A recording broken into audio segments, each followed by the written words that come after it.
pressing record now. You should be receiving a prompt that asks for your consent. Thank you all for introducing yourselves. This is a session geared for kindergarten teachers and is also geared for new teachers, teachers who are in their first year of teaching Amplify, which is why I was curious as to see how long folks have been teaching Amplify so I can gear the session. This session was designed for new teachers. Is anybody here is a second or third year Amplify teacher?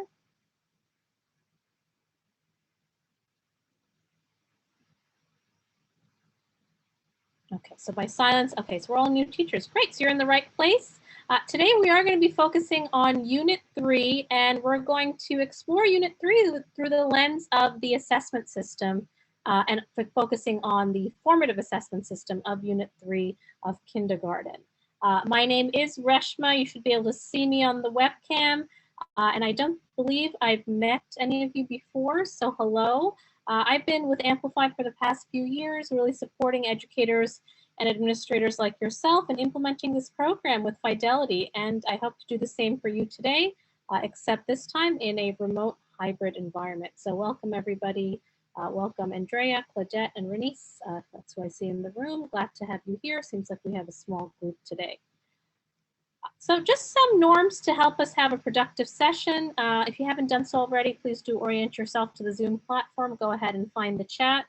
Not sure if the chat's working yet, but we'll find out soon. Thank you all for muting your microphones. That reduces background noise. If you'd like to have a note catcher present, feel free to open up a Google Doc or take out a pen and a paper. And most importantly, please do engage at your comfort level. Of course, we're here to support you. I'm from Amplify. We also have Nancy Woods and Nadia A. from DOE here to support you as well. Please do ask questions, but also please do answer questions, share your experience, strategies, tools that have been helping you, because we're all really here to learn from each other. I'm by no means the expert in the room. In order to make this session as productive as possible, we of course do need to hear from you what's been working and your answers to some of the questions that come up as well. You might have already done this. My approach usually is I demonstrate something and give you a chance to practice and reflect, so you won't have to work concurrently as I facilitate. But if you like to have two windows set up, go ahead and do that. Or if you're comfortable navigating between tabs, feel free to do that as well. If you haven't done so already, I'll just give you a few moments to set up your windows. Again, I usually demonstrate something, discuss something, and then give you a chance to practice and or reflect. Go ahead and set up two windows if you're somebody that likes to work simultaneously. I'll give you a chance to do that.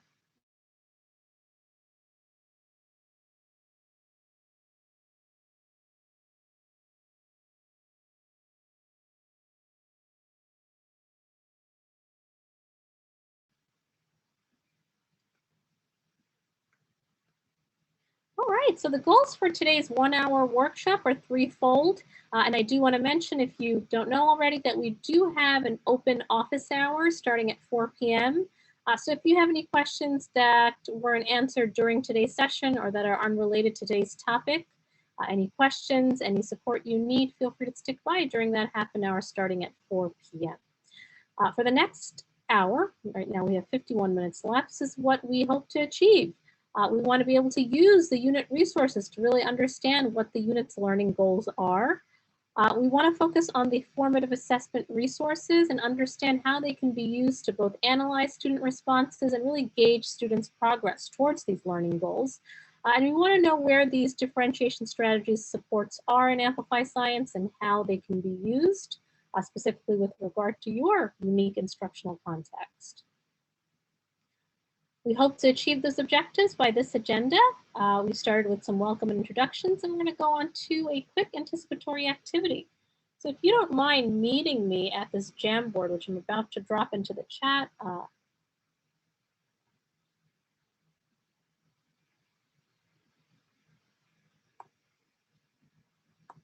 hopefully folks are able to navigate. If not, we'll have to find a workaround. I just did drop it into the chat.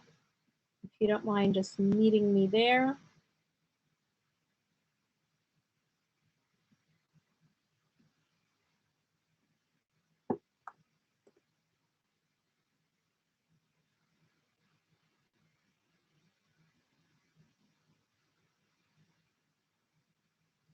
Great, I do see folks in.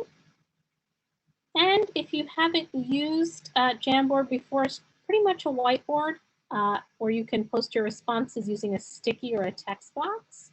I have two prompts for you. If on the first whiteboard, you can post your definition of formative assessment. And then on the second whiteboard, strategies you've implemented to formatively assess in a remote environment. Just to demonstrate, you can just simply use a text box and type. Or you can use a sticky if you wanted to. Type, and then it also changes colors, hit save, and then your post will go on the whiteboard. I'll give folks a few moments to go ahead and post their responses to those two prompts.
Give folks another few moments, half a minute. I see the definitions of formative assessment. Also curious as to how have you been assessing students remotely so far, not only in science, but your other disciplines as well. You can go ahead and take another minute to post your responses there.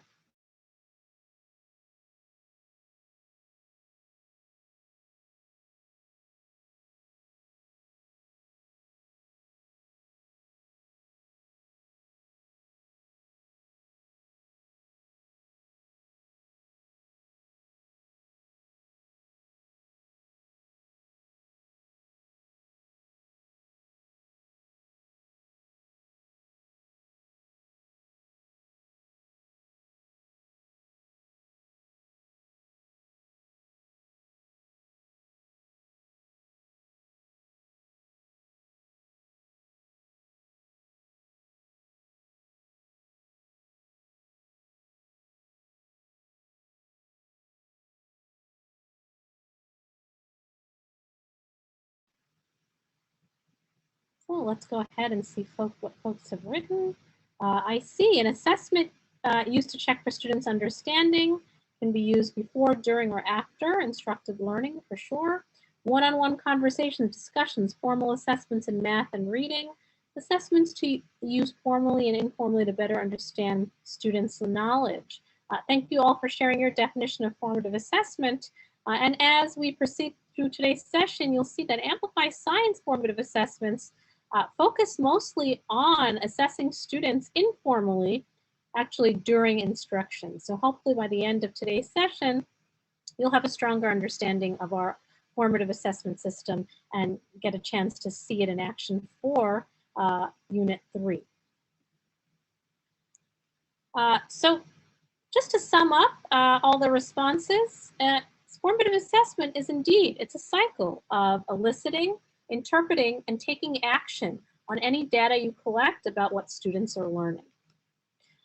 So perhaps you may or may not have used some of these tools during formatively assessing your students during remote learning. And these are some of the tools that teachers from previous sessions have shared with us. For example, Pear Deck, various aspects of Google Classroom like Google Forms, some features of this is Pear Deck right here. Perhaps you used Flipgrid, especially for your younger ones, for them to submit audio responses in real time. Maybe Microsoft Teams, and I've also heard about Nearpod. So these are some of the tools that educators in previous sessions have used to formatively assess students. I'm just going to pause there to see if there's any questions, and also let you know that while we do have office hours at the end of today's session for any questions that weren't addressed, either related or unrelated to today's topic, I also have dedicated points where I do ask if there's any questions or comments. Just because while I'm facilitating, I'm not able to check the chat 100% of the time. So I'm just going to pause there to see if I've missed anything. And of course, I always love to hear a voice other than my own, just as you probably do as you're engaging in the remote learning with your kiddos. So feel free to come off of mute at any time to share your thoughts or any questions you have. So hi, Reshma, it's Nancy. There's nothing in the chat, but don't be shy, folks. Great, thank you. So we're going to go ahead and begin by looking at what are the learning goals for your Unit 3 of kindergarten. So in order to understand what the learning goals are, remember each Amplify Science unit has a problem and a phenomena. So we need to know what that is. So in sunlight and weather, the problem and phenomena is as follows. After we get introduced to it, I'm just going to remind you where you can find this. So in sunlight and weather, that last unit of kindergarten, students are tasked with solving the problem of why these two playgrounds at these two fictional schools are experiencing different temperatures, and why does one playground always flood? So the students at Woodland and Carver elementary schools are not comfortable during recess time. The Carver students are saying that it's too cold in the morning, and the Woodland students are saying that it's too hot in the afternoon. The principals of the schools are asking the kindergartners to be weather scientists to help them explain why the temperature is so different on these playgrounds. In the process of doing that, the kids gather data from models of the sun and the earth's surface, and they also get a chance to observe their own playgrounds to really figure out how does the sunlight causes change in the temperature of different surfaces. And towards the end of the unit, they use models to figure out why the fictional school Woodland playground sometimes floods. Since you all here are first-year teachers teaching Amplify, this is a resource you might have overlooked, so just this might be a reminder, an introduction for some of you. What's the easiest place, the quickest place to find out what your problem phenomena is? Because that's going to be one of your first steps in really learning a unit. So when you go to your Amplify Science curriculum, of course, you're going to click your grade. When I go to sunlight and weather, and any unit for that matter, I want to go to my unit map, and I'll show you where that is once this loads. And the unit map is what I had excerpted on that slide that I just showed you.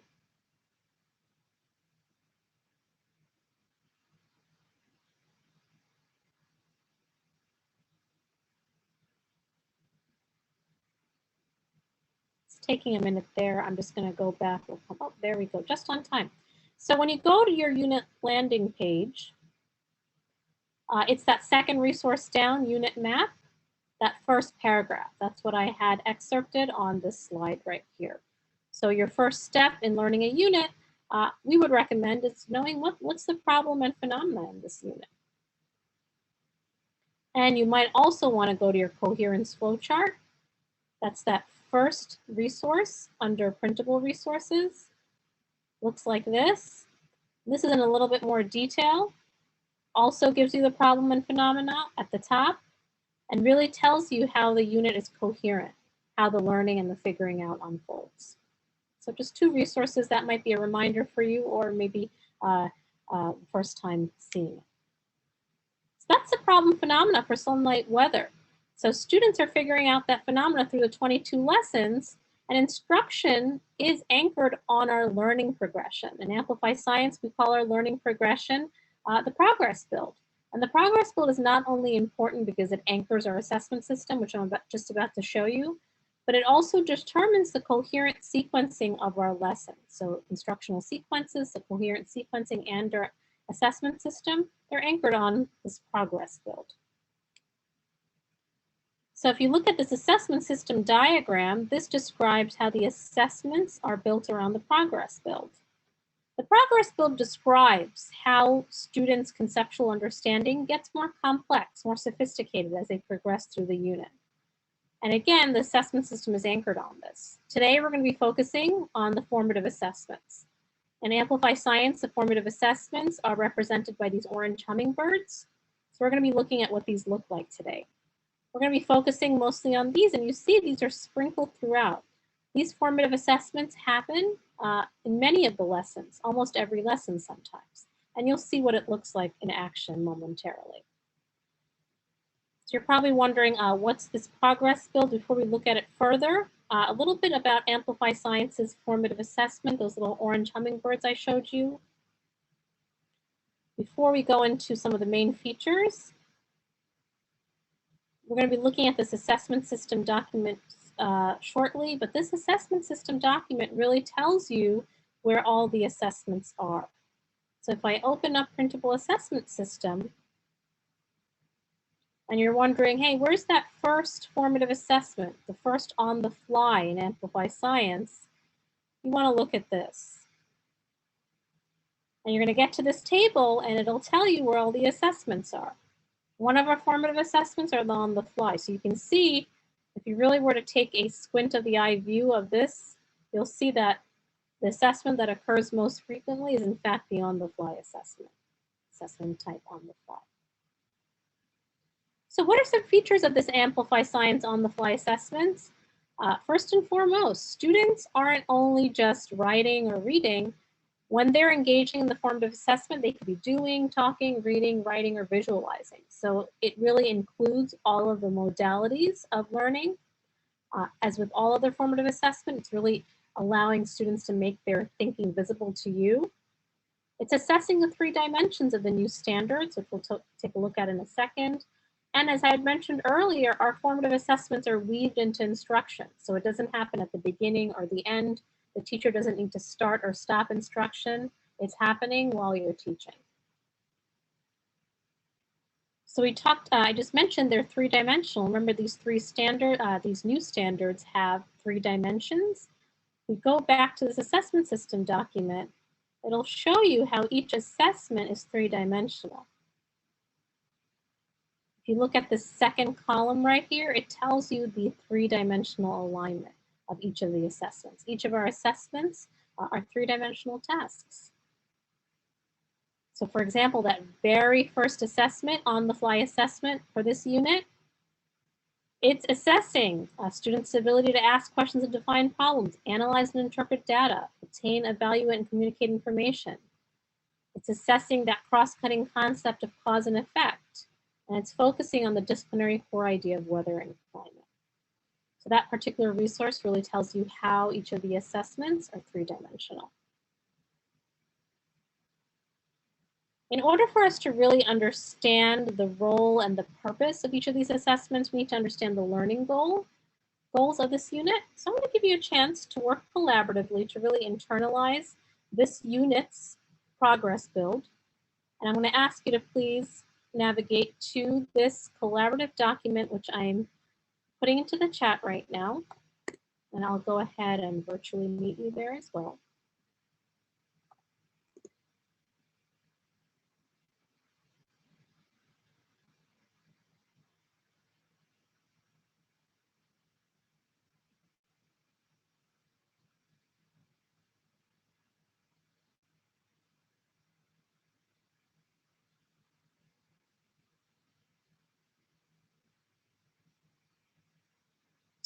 See, 2 folks are in. Great.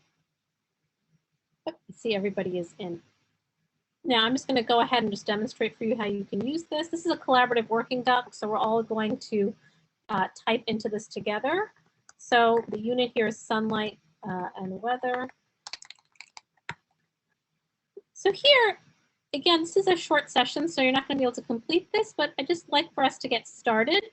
If you can all collaboratively do 2 things, go ahead, we're just sticking to this slide, is choose a progress build level to summarize in your own words, and then think about what are the connections between the progress build levels, what new ideas are added, and how do those new ideas connect to those in the previous level. You'll notice a progress builds are cumulative. So students are refining and revising ideas from previous levels. If you're not sure where the progress build is, when you go to the unit landing page, another unit landing page,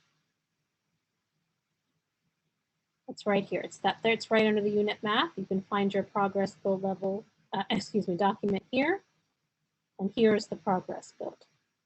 So if you can summarize it verbatim or in your own words and really think about what are the connections. Because in order for you to really understand the purpose of the formative assessments that you're administering, we need to first understand your learning progression. What's the progress build here? What conceptual understandings do students need to master?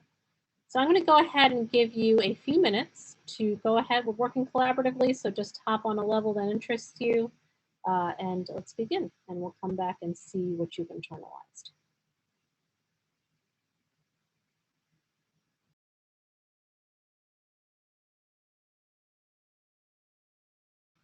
Of course, let me know if you have any questions. Come back together in about 3 to 4 minutes. So I'm not even sure how to get onto that landing page. Oh, sure. Thanks for asking. Want to make sure. So when you log in, starting from the beginning, when you're logged into your Amplify Science account, this is what you see. I have a lot more grades, but you should see just the ones that you're licensed to. So you're just going to go ahead and go to kindergarten. And when you go to kindergarten, you'll see all the units for that grade in the order, first, second, and third unit clockwise. Then you want to click sunlight and weather. Just waiting for that to load. And then that's the landing page that I was on. Okay. So here you're going to see the chapters. We're not going into that now, but we're just going to stay on the unit landing page. This is the unit map. Okay. And this is the progress build. This session does assume some, knowledge of the platform, where the resources are, but of course, we're such a small group. Remember, no question is silly. Please don't hesitate to ask, because we're here to support you. But this is not an orientation. It assumes knowledge, but again, we're such a small group. Just let me know if this is new and you're not sure. I was just assuming that we were all on sunlight and weather, but that's not necessarily the case. So, and then you can find that under progress build. Right here is the progress build. You scroll down. Thank you. Yeah, of course. Yeah, please don't hesitate to ask.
And I do want to acknowledge this is a 1-hour session. I know this is just for us to get a springboard and get started. So I hope at the very least you got a chance to take a look at the progress build and maybe just mentally take some notes on the connections. But of course, we do encourage you to revisit this. It's a collaborative workspace in which you can work collaboratively to really internalize the progress build.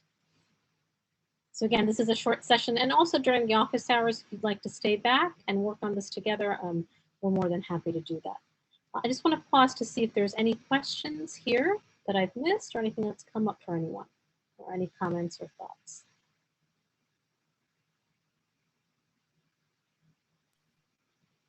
So what we're doing is we're just reading the progress builder. And Yeah, for each level, we're putting like kind of like what we're summing up that level is about. sure, yeah, exactly. Oh. Yeah, that was the intention, but we have a short session, so I Okay. really think you just, perhaps you want to use this during your self-study time, make a copy of it, or you can keep it the way you can stay in here and work on it collaboratively. Because this, in fact, is the learning progression and the basis of our formative assessments. We'll see how in a second. So let's actually take a look at the very first formative assessment of this sunlight and weather unit. So I'm just going to go ahead for the next maybe few minutes, model a activity that model the first formative assessment of this third unit. So I'm going to need you to be my hypothetical students for the next few minutes as I model this activity. And then what you're going to be seeing in play is a formative assessment. And of course, when you do this with your kiddos, this might take longer or shorter. Since we are working with adult learners in this classroom, there's certain parts that I'm just fast forwarding. The purpose of these next few minutes is just for you to get a sense of what a formative assessment looks like, feels like in Amplify. Welcome back, kindergarteners. Nice to see you today. We're going to be remembering this book we read last time together. Okay, so this is the book that we read. What is the weather like today? I want you to take a moment to think about what we learned from this book in the last lesson. All right, thank you all for sharing. Yes, as you said, we learned about how hot or cold something is and how we can know how hot or cold something is. We learned this new word, temperature. So let's say it together out loud. Temperature. Thank you for, and now say it to a partner. It could be somebody at home, a stuffed animal. Temperature. Now just whisper it to yourself. It's a new word. We're going to be putting that on our classroom wall. So if you are coming back to class, you'll see it, or you're going to see it on our remote classroom wall. We're going to finish reading the second part of this book, kindergarteners. Okay, to figure out how we can describe temperature.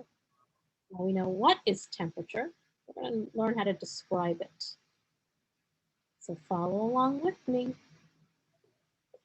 After breakfast, I am dressed and ready to go to school, but I have another question. Every day before I leave for school, I always ask, what is the temperature today? Days can be different temperatures. For example, the temperature can be cold, cool, warm, or hot. I open the door and step out on the porch, but I am glad I have my coat and hat. What is the temperature today? The temperature is cold. The air feels like the inside of my refrigerator. On cold days, I like to puff air out and form little clouds with my breath. Today is a little warmer than before. I'm going to leave my hat at home, but I still need to wear my coat. What is the temperature today? So, kindergartners, we're going to make a prediction. We learned this word before. The girl said it's a bit warmer than the cold day. Look at the picture. She does not need a hat, but she needs a coat. So what do you think temperature is is right now in this picture?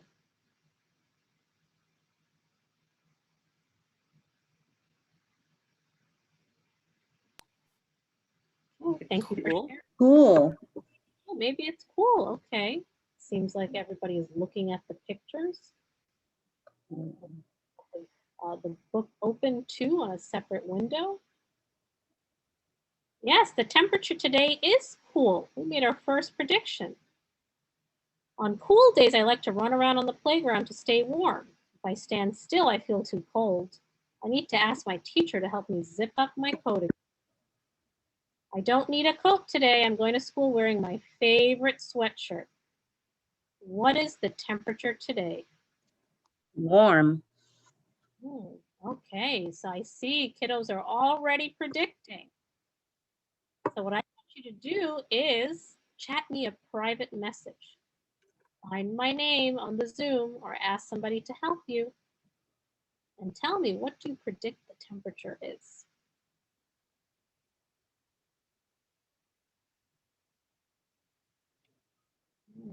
Okay.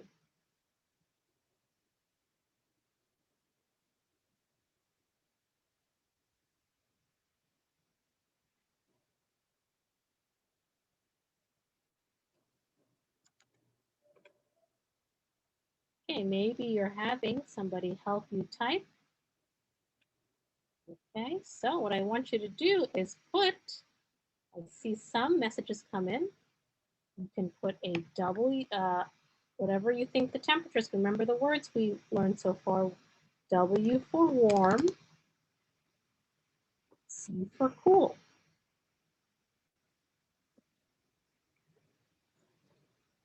Okay, let's read the page together to check your predictions.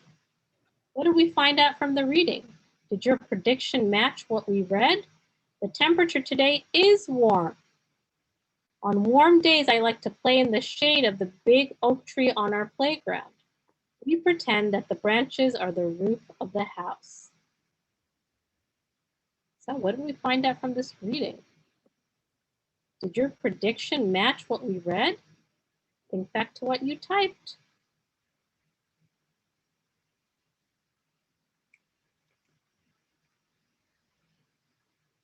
Today, I don't. A quick question. Do you actually encourage the kindergartners to use the chat? Because I didn't. Yeah, that. Because some of them, once they discover it, they start type, sorts of, I have one little girl who knows how to write, so she types and writes things, and other kids see it, and then they start wanting to type and do different things as a become a distraction. So that's for teachers and for parents if they have to send messages. So I like that, they can look for W and C. That's something I didn't think about, but I'm just really wary about using the chat for kindergartners. Yeah, that's a great point. And I know our instructional scenarios and the kids we work with are just all unique across the board. So I really don't think there's one right or wrong answer. I think the answer's in this room. What do other folks do and think about this? We were going to kind of debrief on what you would do differently. But my idea is not the only idea. What do others do? I'm curious about the chat with kindergartners or what we're trying to do here is gain a response in the moment. Mm-hmm. How would you all do that?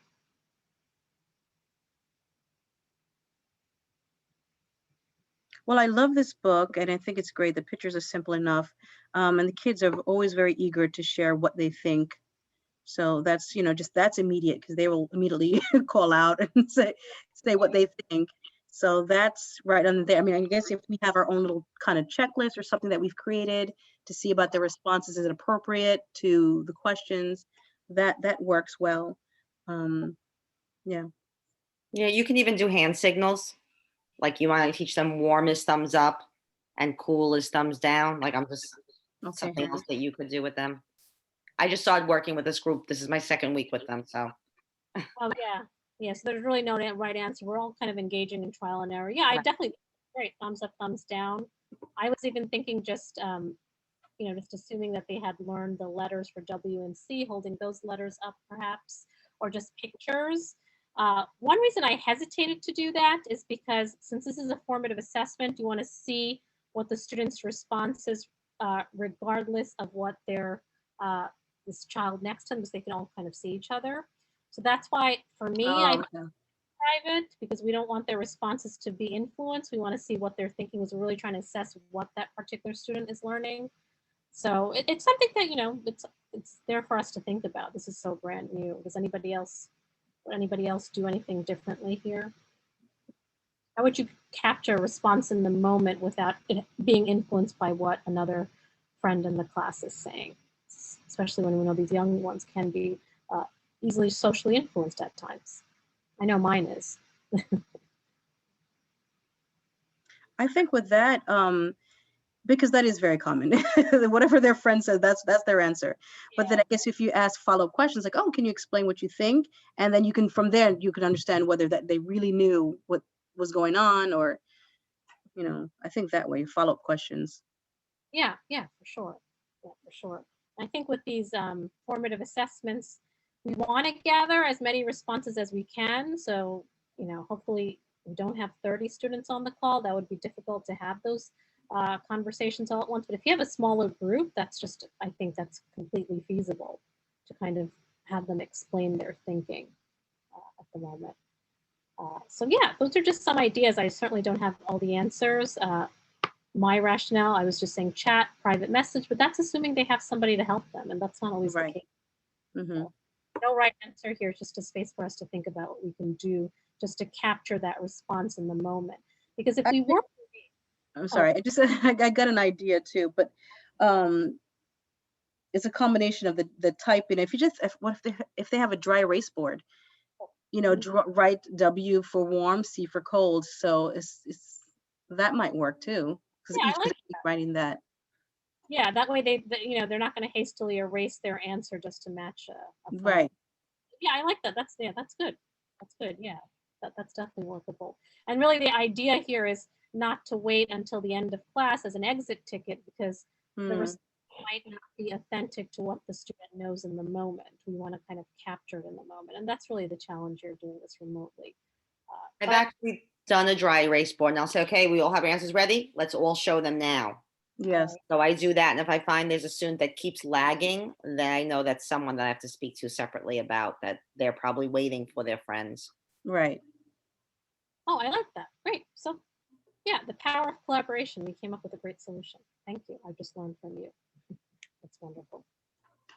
So yeah, then the rest of the activity, folks, they're just, they come to new temperature words. What are new temperature words?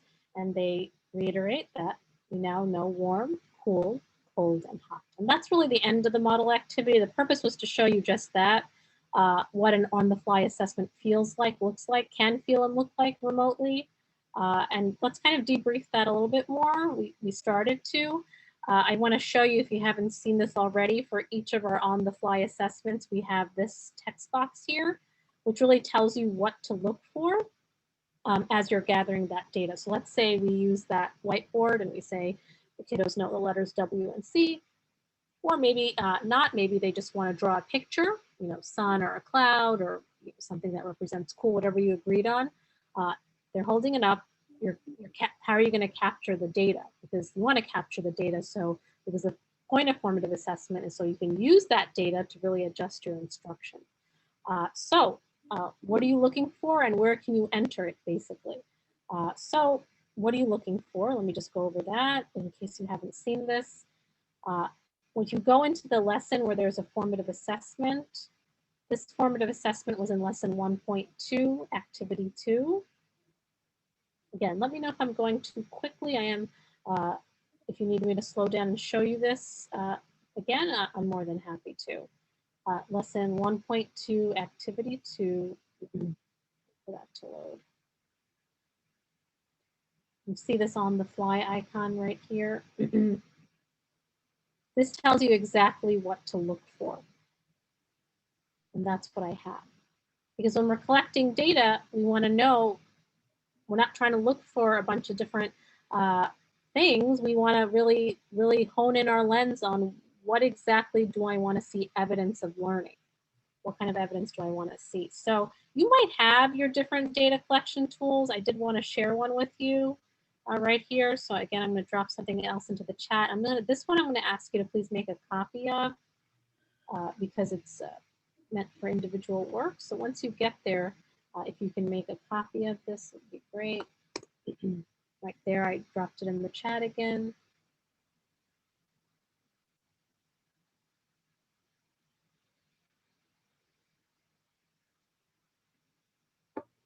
I'll go ahead and meet you there.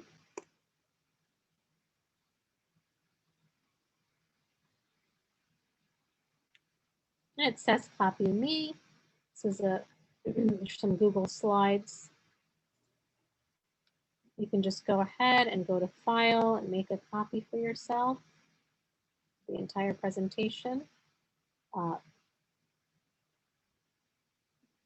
And what I wanted to show you briefly is that we have this look for tool that you can use if you'd like, and an individual copy is right in the presentation notes. So I'm sorry, a PDF copy. So if this is something that you find is useful, you can go ahead and download this and use this as you please. Basically, it's a template for collecting data. So if I were to expand this, it gives you a space to write your look fors, then your student name, and then if the student met the look for. You can use any coding system you want, plus, minus, delta, yes, no, and some places for notes. How do you copy this again? Oh, sure. So if you go to File, and then you go Hold on a second. Okay, File. to Copy, and then you want to do the entire presentation. So when I do that, Oh wait, hold on. okay, and it's going to drive that you're on of the account that you're on. So no, I'm sorry, I'm having trouble with my computer. That's why it logged me out and logged me in. Oh, no Oh, problem. what's happening? Oh, okay. All right, sorry. Show me again. I'm back now. So go to File, then copy, make a copy entire presentation. Okay. And then it'll just copy to, so when I do it, if I clicked OK, it would just go onto the drive of the account that I'm on. Okay. Great. Let me see if I can do that now.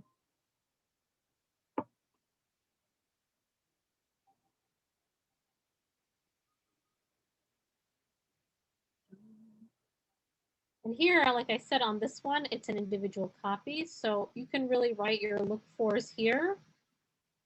So looking at this really, if we read this, the look for is really, are students able to predict the temperature based on the pictures and the words they saw in the book, right? So when they hold up their temperatures, you know, you could quickly just use this tool if you wanted to, or maybe you have something that you already use.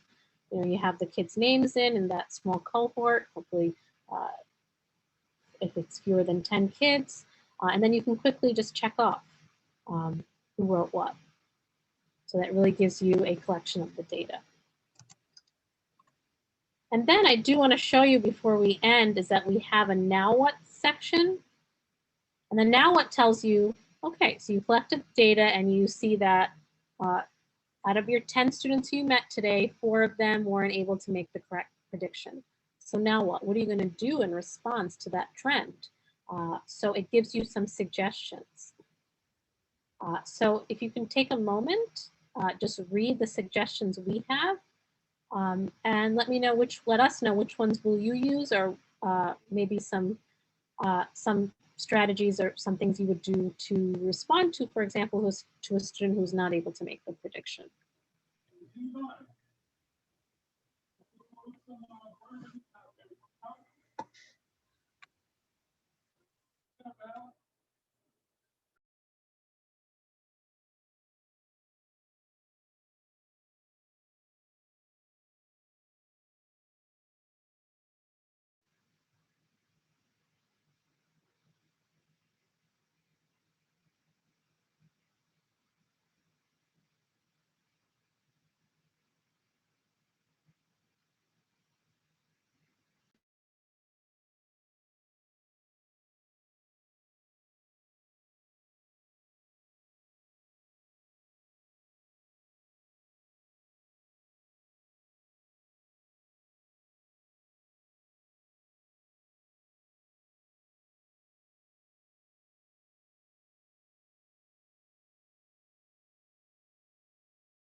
So if you have any ideas that are different from here, so let's say student XYZ, 3 students, really weren't able to make the prediction at this point.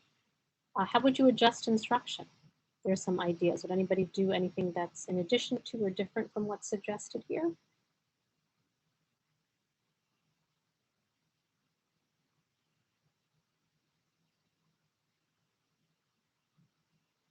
Maybe if they didn't pick up the cues from the pictures, you can kind of talk about, the current weather. Like, did you go outside today?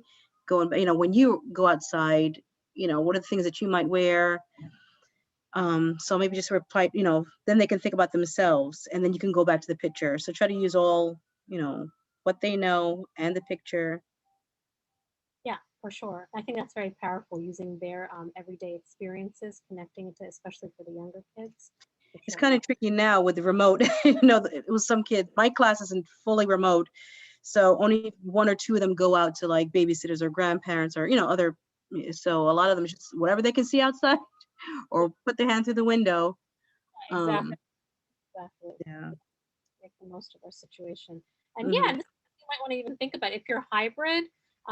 Perhaps this is an entire lesson you want to just do in person, and that's kind of I modeled it remotely, but that's another instructional decision that you make. So this is not, there's many more other things you can do, but I want to point out that we do have suggestions here. So our last few moments, I just want to point out there's other resources here. I want to specifically point out this one. It's an unpacking tool that you can use to unpack the formative assessments if you'd like, really situating the formative assessment. I'm just going to go ahead and show you an example. Along the progress build. So if I were to analyze this formative assessment, it's aligned to progress build 1. These are the dimensions it assesses. It's in the modality of talk. What I'm really looking for is students making predictions about temperature based on evidence from the text. And it gives you a space to really think about how you would act on that data. So here, if I was on Zoom or even Google Meet right now, perhaps I'd meet with those students in a breakout room that day or at the moment. And since I'm going to be using the sense-making strategy throughout the unit, I'd really keep these students in mind for future lessons and keep an eye on their progress towards making predictions using evidence from text. So that's there for you if you wanted to use this to really unpack your formative assessments, because by gaining a deeper understanding of the purpose of the assessment, the structure and the alignments to the progress build and the standards, I think as educators we're in a better position to use the assessments more purposefully. So that's there for you to use in that document if you wanted to. So just to close out, I do want to remind you of some resources. Don't forget about our program hub right here if you haven't had a chance to already explore. This contains not only our at-home resources, but if you need a refresher, if you weren't able to attend an orientation earlier this year or in the summer, there's plenty of videos there if you go to the program hub for you to refresh. Just want to show you right here before we officially end. Just want to respect everybody's time. I know we have 3 minutes left, but if you're available, you can of course stick by during office hours. The program hub. So if you go here, professional learning resources, there's plenty of videos here. Getting started, planning, on assessments. Want to know more of the assessment? They're very short tutorials that you can watch on your own time. And do not forget about our customer care. Any questions, both pedagogical and non-pedagogical, they're available to answer. There's going to be a copy of this will be provided for you, the slide deck, in case you're interested, and it's also going to be posted on the NYC resources site, which I have right here. The NYC resources site, a reminder. Any final questions, please do hold on for office hours. We just ask, I just want to make sure I really honor everybody's time for folks who do need to leave. If you can, just to take the last, we have 2 minutes left, to leave some survey data right here, putting it in the chat. My name is there. We appreciate you taking this time. The last question, folks, assesses my effectiveness as a facilitator. If you'd like to have me back for future sessions, Amplify will know that by indicating a 9 or a 10.